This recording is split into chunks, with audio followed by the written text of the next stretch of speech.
Écoutez, Ça s'est passé dans Fun for You. sur Fun Radio. Isabelle Laillé est avec nous au téléphone. Bonjour Isabelle. Bonjour. Comment ça va Isabelle? Bonjour. Ça va bien.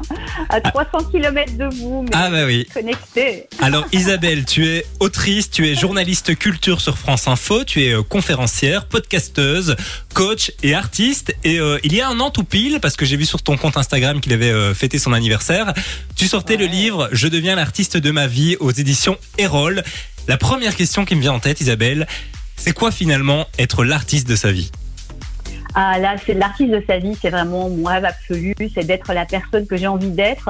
Et comment je fais? C'est l'idée, c'est de suivre mon cœur et mon âme, parce que je suis persuadée qu'on a tout en nous, sauf que petit à petit, avec l'éducation, la vie, les contraintes, la peur du regard de l'autre, on va renfermer tout ça et on va mettre une sorte de capuchon sur le bocal, et du coup on va être moins en connexion. Et en fait, c'est l'idée d'ouvrir ce capuchon, d'ouvrir ce bocal et d'écouter tout ça, et du coup de faire tous ses choix en fonction de son âme, de son cœur, de ses passions, de ses envies, parce que quand on est guidé par l'envie, on est pleinement en vie. C'est un beau programme, non? Ouais, c'est pas mal. Et moi, je me demandais, Isabelle, tu penses que tout est possible? Alors, je pense vraiment que tout est possible, mais en fait, dans la vie, tout est croyance. Et on vérifie que ce qu'on croit, on s'arrange pour faire en sorte que ça arrive. Donc ça veut dire que celui qui ne croit pas, il va faire en sorte que ça n'arrive pas. Et moi, comme j'y crois à fond, je vais faire en sorte que ça arrive. Et je vais me donner les moyens pour que ça arrive. Mais parfois, on pense que notre rêve, par exemple, imagine quelqu'un qui rêve d'être dans un film ou dans une grosse entreprise pour faire, je sais pas, on va dire du marketing, un truc général.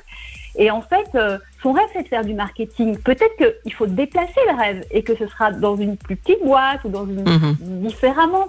C'est-à-dire que notre rêve, parfois, on est juste accroché à un point de ce rêve. Mais en fait, sur la toile, il y a plein de points. Et peut-être qu'il faut juste un peu bouger le point, mais on sera dans notre rêve et ce sera peut-être même encore mieux pour nous. Donc, tu vois, il y a quelque chose il faut défiger, en fait, dans le rêve. Mais oui, tout est possible, je pense. Moi, j'ai une question justement. Est-ce que c'est quelque chose que toi, tu as fait un moment? Moi, c'est l'histoire de ma vie. C'est-à-dire que petite, franchement, j'étais en Belgique, du coup, à Bruxelles. Franchement, j'étais dans une famille compliquée, qui fonctionnait pas bien. Il y avait pas d'amour. Je me rappelle pas qu'on m'ait pris dans mes bras. Du coup, j'étais une petite fille, mais qui se sentait pas bien, qui se sentait incomprise, qui se sentait pas aimée. Enfin, rien, quoi. Mais j'ai eu une chance, c'est que grâce à la télévision, et c'est pour ça que voilà, c'est pas un hasard si j'y travaille aujourd'hui. Grâce à la télévision, j'ai vu qu'il y avait autre chose dans le monde. J'ai vu qu'il y a des gens qui étaient heureux, qu'il y avait des gens qui réalisaient des rêves, des gens qui traversaient la planète, qui faisaient des trucs de dingue. Et donc, je me suis dit, mais en fait, ma réalité n'est pas celle que tu connais. Tout ce qui existe. Voilà, la vie, elle a un potentiel infini. Et j'ai vu ça et je me suis dit, ok, je vais m'accrocher à mes rêves et quand je serai grande, je serai heureuse. Quand je serai grande, je serai heureuse. Et du coup, j'ai essayé, ça j'avais vraiment conscience, d'apprendre chaque fois plein de choses pour enrichir. C'est comme si au début, j'avais un jeu de cartes qui était vraiment avec que des cartes faibles, des 2, des 3, des 4. Et chaque fois que je pouvais apprendre, donc récupérer un roi, un as, une dame, un valet, chaque fois que je pouvais apprendre des choses, récupérer une bonne carte, je l'assimilais. Et finalement, ça m'a vraiment été, et ça m'est utile encore tous les jours dans ma vie, quoi. Aujourd'hui, l'objectif, il est atteint de ton côté. Tu es heureuse? Franchement, je suis heureuse, je suis en gratitude de ce que je vis. J'ai aussi conscience que, et on l'a vu avec le Covid, tout peut s'arrêter à tout moment. Donc, arrêtons de nous prendre la tête. Déjà, soyons super contents de ce qu'on a. Il y a une phrase, je ne sais plus si c'est le Dalai Lama qui disait, ou Bouddha, qui disait, mais le bonheur, c'est de vouloir ce qu'on a. Donc déjà, c'est génial ce qu'on a, où que l'on soit, parce que déjà, on est en vie, et déjà, c'est formidable. Et puis après, les rêves, ça m'empêche pas d'avoir des rêves, des envies, d'avoir toujours un projet, parce que je trouve qu'un projet, ça motive, ça donne de l'énergie, de l'élan. Et en tout cas, moi, je fonctionne comme ça, et beaucoup de gens fonctionnent comme ça, quoi. Mais c'est vrai que si je comprends bien, toi, tu as été dans quelque chose de l'ordre d'une évolution permanente, c'est ça, hein? Depuis toute petite, il y a quelque chose qui s'est, au fur et à mesure, transformé, évolué, qui est dans une continuité. Là où je me demandais si pour des gens, par exemple, juste avant qu'on te prenne à l'antenne, Simon disait, moi, j'ai aussi une réorientation professionnelle, mais donc là, on est plus dans un changement tout d'un coup de vie, qui va peut-être être différent de cette évolution que toi tu as eue. Est-ce que tu aurais l'impression que c'est dans les mêmes fonctionnements ou les mêmes mécanismes que tu vas mettre ça en place? En fait, tout changement demande d'apprendre, de comprendre, de s'adapter, d'accepter de changer. Donc en fait, ça vient quelque part d'une envie de changer quelque chose. Ça, c'est commun. Après, que ça se passe petit à petit ou que ça se passe de manière plus soudaine, en fait, peu importe. Et j'ai même envie de dire, il ne faut pas calquer un mode de vie comme moi ou qui que ce soit d'autre, parce qu'on est tous différents, on a tous des besoins différents, et que la plus grosse erreur, ce serait d'essayer de faire comme les autres. On peut regarder comment sont les autres pour prendre des idées, picorer des choses qui peuvent nous aller à nous. Mais comme notre vie, elle est unique, et nous, on est unique, il n'y a pas une seule personne comme nous au monde, et même notre jumeau, notre jumelle n'est pas pareil, quand on en a, eh bien, c'est vraiment l'idée de se dire, ok, moi j'ai besoin de quoi, qui je suis, qu'est-ce que j'aime, qu'est-ce qui me passionne, et comment je peux aller vers ça. Mais l'important, c'est de suivre. Il y a des gens, par exemple, quand ils sont sur un changement de vie, ils ont besoin de se mettre en danger. C'est-à-dire de quitter leur job, de rien avoir derrière, parce qu'ils ont besoin de cette pression pour changer. Et il y a des gens, ils ont besoin de d'abord se mettre en sécurité, de préparer. Pourquoi pas faire ou préparer, ou commencer à monter un petit business sur le côté, et quand ils sentent que c'est prêt, faire le switch. Enfin, en fait, il n'y a vraiment pas de recette, c'est comme chacun, on le sent, comme on en a besoin, comme on est en fait. Il faut vraiment se sentir et se suivre là-dessus, il faut se faire confiance. Oui, c'est vrai que je pense que dans ma pratique en tout cas, moi je vois beaucoup la peur du changement. C'est souvent ce qui vient tout freiner, parce qu'une fois qu'on accepte le changement et les risques qui sont inhérents au changement, évidemment, parce que malgré tout, on peut toujours être amené à être confronté. Enfin, j'imagine aussi que dans ton parcours d'ailleurs, il y a eu des moments où il y a eu des échecs, en tout cas des échecs, des choses qui n'ont pas fonctionné et qu'il a fallu peut-être remodeler différemment pour que ça fonctionne un moment. Alors, bien sûr, plein d'erreurs, d'échecs, mais en fait, l'échec, c'est quoi? C'est constructif. Si ça permet en fait, l'échec, il nous dit quoi? Il nous dit, là, il y a quelque chose que soit tu n'as pas fait comme il faut, soit que tu dois apprendre, soit que tu dois comprendre, etc. Donc, en fait, c'est pas grave, parce que à chaque fois que moi je me suis plantée, c'est arrivé plein de fois, et franchement, il n'y a pas mort d'homme ni de femme, et j'ai fait, ok, qu'est-ce qui s'est passé, qu'est-ce que je dois comprendre, etc., comment je peux mieux faire. Donc ça, c'est, de toute façon, l'échec, on va se détendre, et ça devient un gros cadeau si finalement on comprend ce que ça nous dit. Après, ce que tu disais, c'est la peur du changement. En fait, ce qui est fou, c'est que les gens, parfois, ils restent dans des entreprises ou dans des situations qui ne leur vont pas. Ils en souffrent, mais il y a des gens qui tombent en dépression, qui font des burn-out et qui se font mal. Pourquoi ils ne changent pas? Parce qu'ils ont peur. Ils ont peur de ce qu'il y a à l'extérieur. On croit que quand on va sortir d'une boîte, on va tous mourir, mais pas du tout, parce qu'on voit que tous ceux qui sont sortis des boîtes, qui ne sont pas morts, ils ont trouvé d'autres solutions. Et donc, on reste dans un endroit qui nous fait mal. Par peur de perdre une situation, on finit par se perdre soi. Et c'est horrible. Mais je te rejoins, je pense que la plupart des gens préfèrent fonctionner, pendant un temps en tout cas, jusqu'à ce qu'ils décident réellement de changer, préfèrent fonctionner dans un dysfonctionnement qu'ils connaissent, plutôt que de tenter d'aller vers un fonctionnement qui pourrait être mieux, mais qu'ils ne connaissent pas. Le problème, c'est qu'ils attendent que la vie prenne la décision pour eux ou leur corps. Et parce que ça fait peur. C'est les peurs, en fait. Et donc, le problème, c'est que quand on arrive à ce stade-là, ça fait très, très mal. Ça peut être des maladies, ça peut être le fameux burn-out, etc. C'est parce qu'on n'a pas osé, on a délégué à la vie, et finalement, notre corps nous a dit, écoute, tu veux pas entendre, ok, on va faire un bon coup, comme ça, on est sûr que tu entendes. Mais ça fait très, très mal. Donc, en fait, l'idée, c'est de se dire que si j'ai envie de changer, dans nos pays, la Belgique, la France, etc., il y a des systèmes d'accompagnement pour changer. une situation. Que ce soit quitter un job, que ce soit même partir avec ses enfants quand on n'est plus bien avec quelqu'un et qu'on a peur, parce que ça arrive aussi que des personnes restent ensemble. C'est juste, on n'est pas seul. Il y a des tas de façons d'être accompagné, que ce soit des dispositifs, quand on a envie de changer de voie. En France, il y en a, mais j'imagine qu'en Belgique aussi. Quand c'est des choses plus personnelles, il y a des associations, etc. Mais en tout cas, ne restons pas seuls. C'est pour ça aussi qu'il y a des coachs, des associations, etc. Et que allons chercher de la force, allons chercher aussi du soutien. Mais c'est vraiment possible de changer ce qu'on a à changer. Mais avant de ça, ce qui serait intéressant, c'est de se dire, quand on est jeune, ado, etc., de quoi j'ai envie vraiment, pour ne pas avoir à 40 ou à 50 ans se dire oh là là, je suis trop malheureuse dans ma vie, je voudrais changer. Essayons de se dire le plus tôt possible, tiens, j'aspire à quoi en fait. Et souvent, on a envie de faire plaisir aux parents, on a peur de les décevoir, on a peur de pas être conforme, d'être critiqué, etc. Mais finalement, on va choisir sa vie en fonction des autres. Sauf que ceux qui devront assumer notre vie, c'est nous, et c'est pas les autres. Et que si notre entourage il veut vraiment notre bien, même s'il ne comprend pas tout de suite, si on va vers quelque chose qui nous plaît vraiment, ça va bien se passer, puisque quand on est passionné, on bosse plus que les autres, on est à fond, on s'investit, et ils finiront par comprendre, et certains même vous diront « Ah mais je l'avais dit, ah mais je le savais ». Donc voilà, faut être patient et surtout bien s'entourer. Alors pour en revenir plus à ton livre, donc Je deviens l'artiste de ma vie, on retrouve des conseils, on retrouve des témoignages, notamment de personnalités françaises. Mais ça, c'est un peu sa particularité, j'ai l'impression. Il y a des espèces d'exercices concrets. C'est un peu... j'ai lu dans une autre interview que tu comparais ton livre à un journal intime. On peut compléter ce livre, on peut vraiment... il y a de vrais exercices dans ton livre. Ah ça c'est sûr. Et il y a même Philippe Geluck qui témoigne dans mon livre. Donc, une personnalité belge, qui parle de la créativité.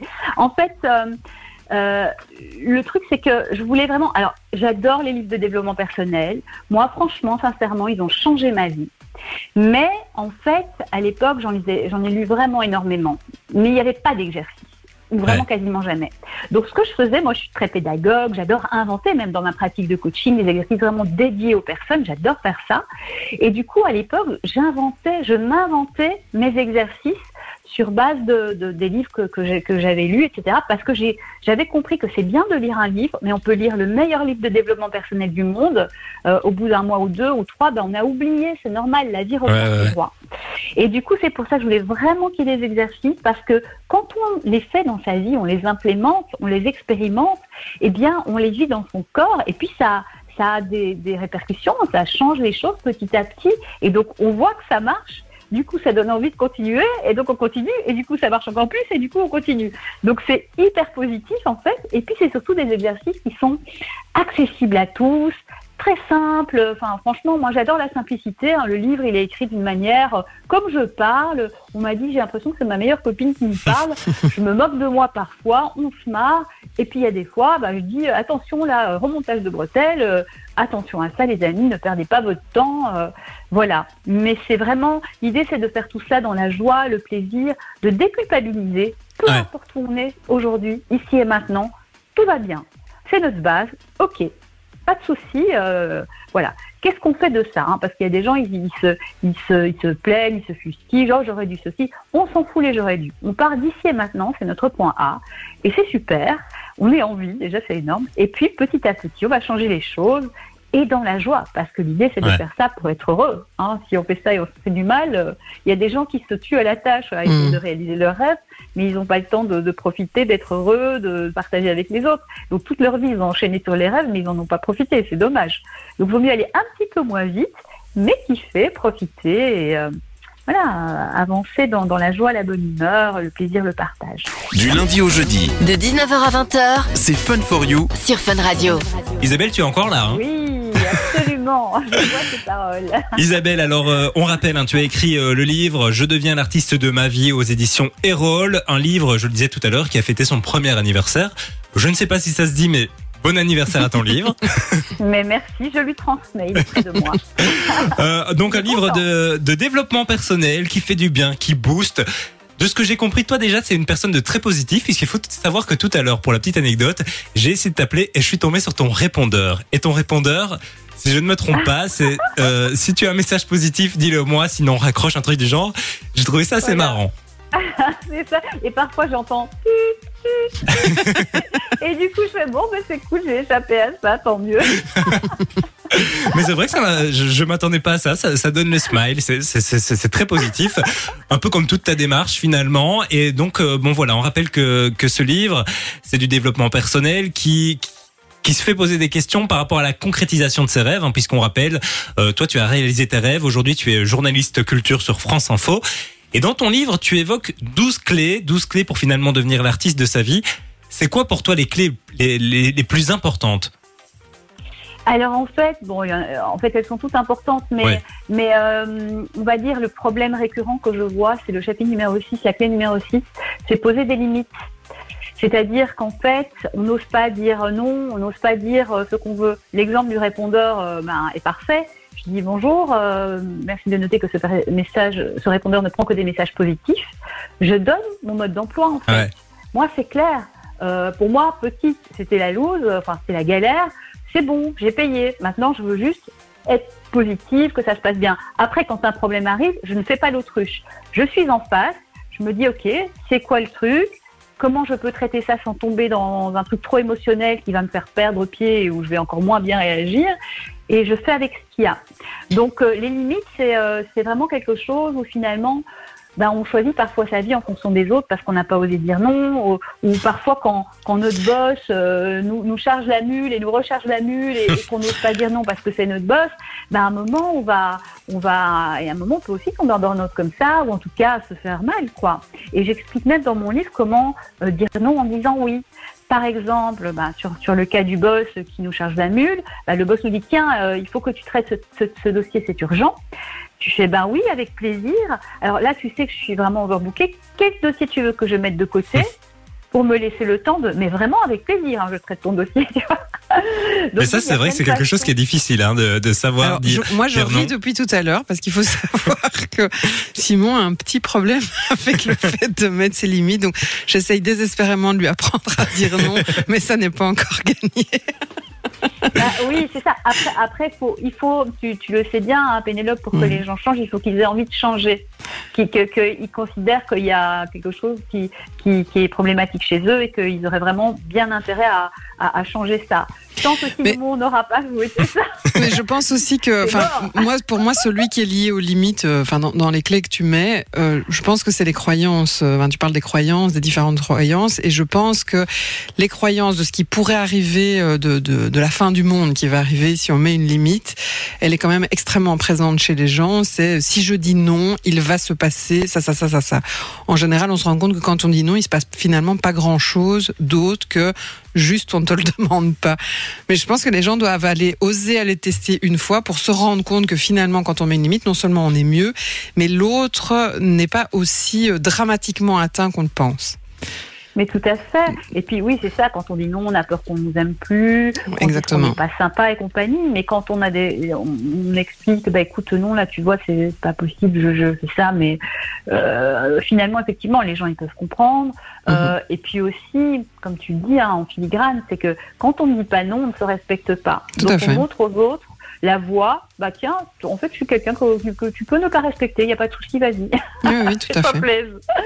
Oui, donc, et du coup, ça s'accentue systématiquement, et donc la limite se recule de plus en plus. Absolument, et du coup, on se sent de moins en moins bien, et ça s'empire. Et à partir du moment où on commence à dire non, mais comme je dis, vraiment, on peut le dire de manière très gentille, très sympathique, même en disant oui, il y a plein de façons que j'explore d'ailleurs dans ce chapitre 6. Finalement, on se rend compte qu'on se respecte soi. Et donc, on émet un signal même inconscient de « tiens, je me respecte ». Et du coup, les gens vont commencer à dire « ah, c'est une personne qu'il faut respecter puisqu'elle se respecte ». Et moi, je l'ai vu en coaching, en 3-4 mois, voir des gens qui étaient vraiment considérés comme des larbins, en 3-4 mois, switcher, travailler ça, et finalement, mais plus du tout, et se sont fait respecter. Et je trouve ça très rapide, 3-4 mois, pour changer tout un fonctionnement de vie. Et évidemment, par petits exercices, par essais-erreurs, etc., mais ça le fait.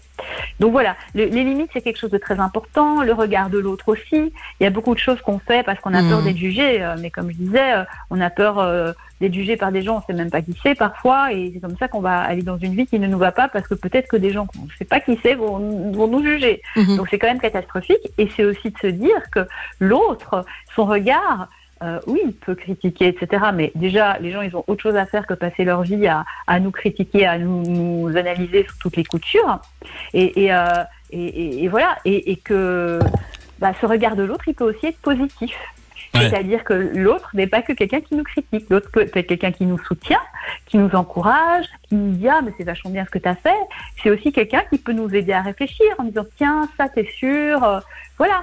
Donc finalement, ce que l'autre va nous dire, donc déjà, c'est pas la majorité du temps que les gens vont s'occuper de nous. Et puis quand parfois il y a quelque chose qui vient, c'est à nous aussi à trier. Tiens, est-ce que ça c'est légitime ? Je prends ou je prends pas ? Non, je prends pas. Parce que finalement, ce que cette personne pense, c'est juste le reflet de sa croyance, mais ce n'est pas la vérité. Oui, et parfois, la personne ne nous connaît pas, elle nous juge parce on lui fait penser à quelqu'un ou parce qu'on renvoie vers elle quelque chose. Si tu réalises tes rêves et qu'elle part, elle va t'en vouloir parce que tu lui mets en face ce qu'elle ne fait pas. Oui. Donc, mais tu dois pas porter ça, c'est son problème. Oui, tout à fait. Son problème. Oui, moi je dis toujours, chacun ses problèmes et on en a suffisamment comme ça tout seul. Donc, mais exactement, voilà. Donc ne prenons pas ce qui appartient aux autres. Tout à fait. Et puis finalement, quelqu'un qui est tellement à fond.